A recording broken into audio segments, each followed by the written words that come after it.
পরম পবিত্র পুরুষোত্তম মাসের দ্বিতীয় একাদশী পরমা একাদশী কবে? ১০ জুন ২০২৬ বুধবার নাকি ১১ জুন ২০২৬ বৃহস্পতিবার? সনাতন ধর্মে ভগবান বিষ্ণুর আরাধনার জন্য একাদশীকে অত্যন্ত পবিত্র ও পুণ্যময় বলে মনে করা হয়। প্রতি মাসে আসা একাদশী ভক্তদের আত্মশুদ্ধি ও ভক্তির বার্তা নিয়ে আসে। তবে অধিক মাসে আসা পরমা একাদশী যখন আসে তখন এর তাৎপর্য আরও বেড়ে যায়। এই বিরল একাদশী প্রায় ৩ বছর অন্তর একবার আসে। এই কারণেই এটি অত্যন্ত বিশেষ ও মঙ্গলময় বলে মনে করা হয়। আধ্যাত্মিক বিশ্বাস অনুযায়ী এই দিনে সম্পূর্ণ ভক্তিভরে এবং শাস্ত্রসম্মত নিয়ম কঠোরভাবে পালন করে ব্রত ও পূজা করলে জীবনের সমস্ত পাপ দূর হয় এবং শ্রীবিষ্ণুর বিশেষ কৃপা লাভ হয়। চলুন জেনে নেই পরমা একাদশী ২০২৬ কবে, পরমা একাদশীর পূজা পদ্ধতি, পরমা একাদশীতে দান করার মাহাত্ম্য, পরমা একাদশী ব্রত মাহাত্ম্য এবং সর্বশেষ পরমা একাদশীর পালনের সময়সূচি।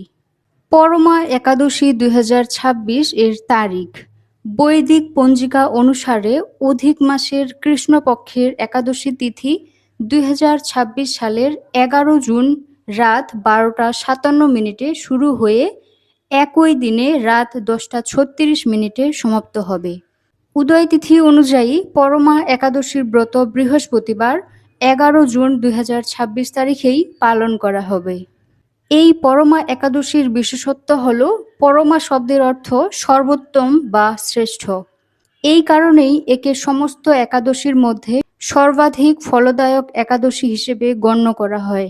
আধ্যাত্মিক শাস্ত্র অনুযায়ী এই ব্রত পালন করলে দারিদ্র্য ও পাপ থেকে মুক্তি লাভ হয়। পুরাণ কাহিনী অনুসারে সম্পদের অধিপতি কুবের এই ব্রতের শক্তির মাধ্যমেই শিবের কৃপাসহ দেবতাদের ধন ভাণ্ডারের রক্ষক পদ লাভ করেছিলেন। একইভাবে সত্যনিষ্ঠ রাজা হরিশ্চন্দ্র পরমা একাদশী ব্রতের পুণ্যফলের দ্বারা তার হারানো রাজ্য, সম্পদ এবং পরিবার পুনরুদ্ধার করেছিলেন। বিশ্বাস করা হয় যে এই ব্রত নিষ্ঠা ও কঠোর নিয়মের সঙ্গে পালন করলে অশ্বমেধ যজ্ঞের সমতুল্য আধ্যাত্মিক পুণ্য লাভ হয়। এই পবিত্র দিনে ভগবান বিষ্ণু ও দেবী লক্ষ্মীর পূজা করলে মৃত্যুর পর বৈকুণ্ঠ ধাম লাভ হয় বলে ভগবান শ্রীকৃষ্ণ অর্জুনকে বলেছিলেন। পরমা একাদশীর পূজা পদ্ধতি। এই শুভ দিনে ভোরবেলায় ব্রহ্ম মুহূর্তে উঠে স্নানাদি সম্পন্ন করে ব্রত পালনের সংকল্প নিতে হয়। এরপর বাড়ির পূজার স্থান পরিষ্কার করে সেখানে ভগবান বিষ্ণু ও দেবী লক্ষ্মীর মূর্তি প্রতিষ্ঠা করতে হয়। ভগবানের উদ্দেশ্যে হলুদ ফুল, ধূপ, প্রদীপ, চন্দন, পঞ্চামৃত এবং ফল নিবেদন করতে হয়। ভগবান হরিকে হলুদ রঙের মিষ্টি নিবেদন করার সময় অবশ্যই তুলসী পাতা যোগ করতে হবে, কারণ তুলসী ছাড়া কোনো নিবেদন ভগবান বিষ্ণু গ্রহণ করেন না বলে বিশ্বাস করা হয়। পূজার পর পরমা একাদশীর পবিত্র কাহিনী শ্রবণ করতে হয় এবং বিষ্ণু সহস্রনাম পাঠ করতে হয়। ওম নমো ভগবতে বাসুদেবায় মন্ত্র জপ করতে হয়। ধর্মীয় বিশ্বাস অনুযায়ী এই রাতে জাগরণ করার বিশেষ গুরুত্ব রয়েছে। ভক্তরা এই রাতে ভজন, কীর্তন, মন্ত্র জপ এবং ধ্যানের মাধ্যমে অতিবাহিত করেন। পরমা একাদশীর ব্রত ব্রাহ্মণ, দরিদ্র ও অসহায় মানুষদের অন্নদান ও দক্ষিণা প্রদানের মাধ্যমে সম্পন্ন হয়। পরমা একাদশীতে দান করার মাহাত্ম্য।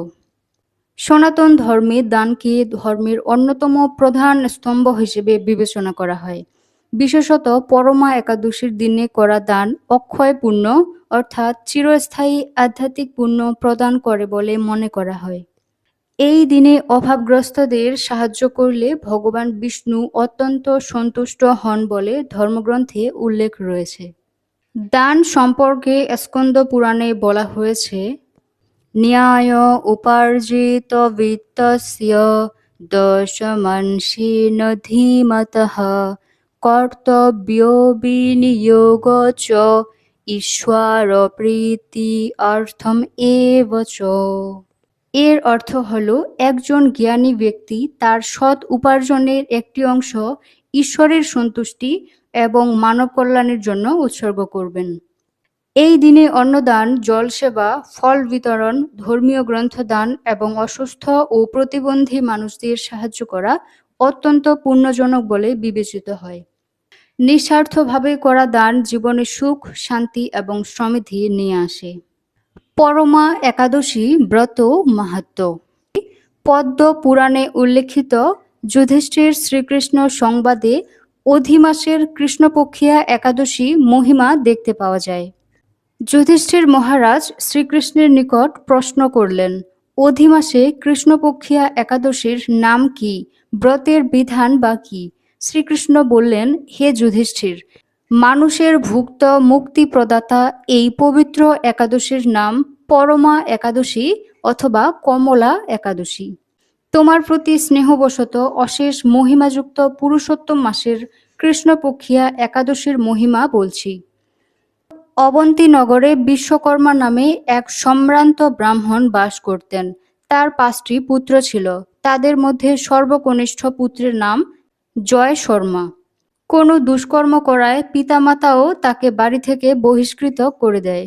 কোনো এক সময় ভ্রমণ করতে করতে এলাহাবাদে এসে ত্রিবেণী সঙ্গমে স্নান কার্য সমাপনান্তে ক্ষুধায় কাতর হয়ে মলিন বদনে কোনো এক মুনির আশ্রমে উপস্থিত হলেন। সেদিন আবার এই একাদশী তিথি। অনেক ভক্তবৃন্দ মুনি মুখ পদ্ম বিগলিত একাদশী মহিমা শ্রবণ করত ব্রত পালন করছেন। ওই ব্রাহ্মণও ব্রত পালন করে ব্রত কথা শুনলেন।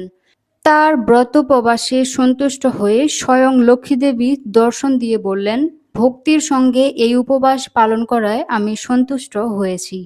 তোমাকে বর দান করতে ইচ্ছা প্রকাশ করে আমি এসেছি।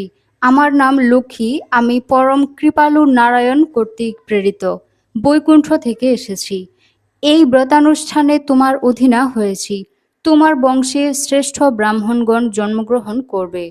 আমি সত্যই বলছি, আমার নাম লক্ষ্মী। ব্রাহ্মণ বললেন, হে কমলে, সত্যিই যদি আমার প্রতি প্রসন্ন হয়ে বর দিতে চান তবে এই ব্রতকথা ভালোরূপে বর্ণন করলে আরও দ্বিজগণ এই ব্রতকথায় প্রবৃত্তি লাভ করতে পারবেন। এই ব্রতে ভগবান শ্রীনারায়ণকে ভক্তিভরে পূজা করতে হয়। নিরাহারে অবস্থানপূর্বক পরদিন দ্বাদশীতে পুণ্ডরীকাক্ষের পূজা, নৈবেদ্যান্তে প্রসাদ অন্ন পালন করতে হয়। শ্রীকৃষ্ণ বললেন, লক্ষ্মীদেবী বর প্রদান করে অন্তর্হিতা হলেন। অনন্তর সেই বিপ্রধনশালী হয়ে সুখে হবিস্মরণ করে দেহান্তে ভগবত ধামে গমন করেন। কমলার আশীর্বাদে ব্রাহ্মণ ধন্য হয়েছিলেন। তাই এই একাদশীকে কমলা একাদশীও বলা হয়। পরমা একাদশী ব্রতের পারণের সময়সূচি। পরমা একাদশী ব্রতের পারণ 12 জুন 2026 শুক্রবার বাংলাদেশ সময় অনুযায়ী ভোর 5টা 16 মিনিট থেকে সকাল 9টা 37 মিনিটের মধ্যে। ভারতের পশ্চিমবঙ্গের সময় অনুযায়ী ভোর 4টা 51 মিনিট থেকে সকাল 9টা 21 মিনিটের মধ্যে পারণ সম্পন্ন করতে হবে। সকলে নির্দিষ্ট সময়ের মধ্যে পারণ সম্পন্ন করবেন। হরে কৃষ্ণ, রাধে রাধে।